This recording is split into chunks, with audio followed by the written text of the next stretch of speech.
Pouvez-vous ressentir la sensation quand quelqu'un ressent votre absence? Dans les profondeurs de nos sentiments, il n'y a pas de distance qui devienne excessivement longue. Chaque émotion qui émerge en nous déclenche une énergie qui trace son propre chemin, sans contrainte.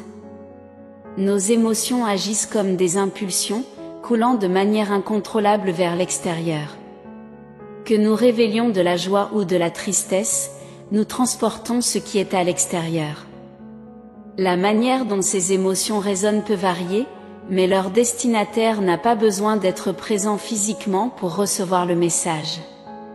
Il n'est pas nécessaire de croire en la télépathie ou en la clairvoyance, l'énergie ne se dissipe pas.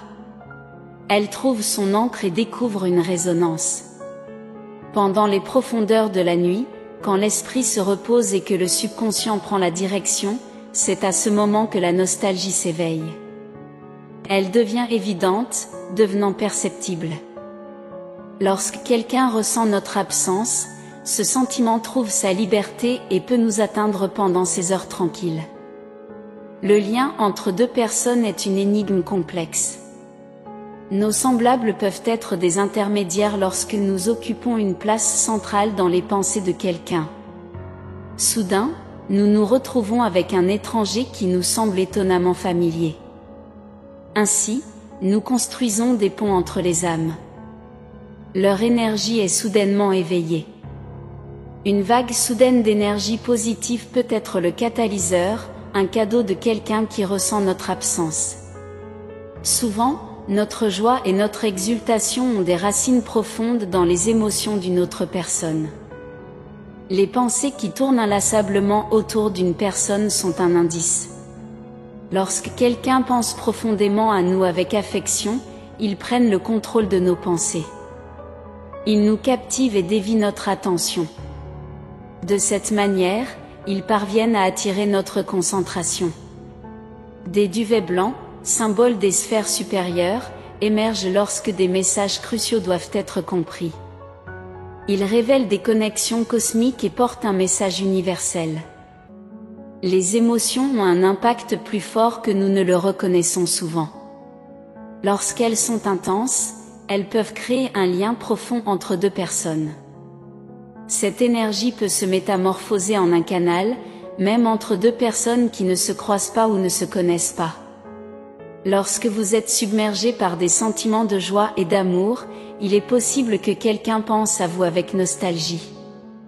Ces pensées transmettent des signaux qui soudainement nous font nous sentir aimés, enveloppés d'une sorte de réconfort. Parfois, l'énergie est si intense que nous ressentons des touches, semblables à la présence d'esprit ou d'âme. L'amour peut acquérir une tangibilité. Votre corps réagit intensément, des frissons, des picotements, des papillons dans l'estomac. Nos réactions physiques reflètent souvent nos émotions. L'expéditeur n'a pas besoin d'être présent physiquement pour susciter de telles réactions. Le nom de la personne qui ressent l'absence émerge constamment dans votre esprit. L'esprit ne peut pas s'empêcher de penser ou de répéter le nom à maintes reprises. C'est une autre façon dont quelqu'un qui ressent l'absence pénètre dans notre vie. Vos émotions connaissent des fluctuations, un signe que vous pourriez être émotionnellement influencé par une autre personne. Les changements d'humeur, de la joie à la tristesse, peuvent indiquer que quelqu'un ressent profondément votre absence. Dans le monde des rêves, cette personne fait son apparition. Les rêves servent de scène aux pensées que l'esprit rejette. Lorsque quelqu'un ressent intensément l'absence, ils peuvent envahir nos rêves. Nos émotions sont une force qui ne doit pas être sous-estimée. Chaque sentiment, même minime, porte une impulsion qui résonne dans le monde. Il n'y a pas d'amour sans réciprocité, ni d'absence sans douleur. Nous ne pouvons pas simplement bloquer nos sentiments. C'est inhérent à la nature humaine. Chaque émotion, aussi délicate soit-elle, est une impulsion que nous émettons. La colère, la joie, la honte, la tristesse et bien sûr l'amour, tout cela fait partie de notre monde émotionnel que nous partageons en temps réel. Nous n'en sommes généralement pas conscients, mais tout comme nous ressentons, nous sommes perçus. Nous devons nous concentrer sur quelqu'un pour que nos pensées et nos sentiments se dirigent vers cette personne. Ce serait même une erreur, même sous un examen scientifique rigoureux, de présumer que cette profonde nostalgie ne trouve pas son destin. La distance n'agit pas comme une barrière. Si vous avez apprécié ce contenu d'aujourd'hui, laissez un j'aime. Pour ne pas manquer nos futures publications, abonnez-vous à notre chaîne. C'est gratuit et nous vous en serions extrêmement reconnaissants.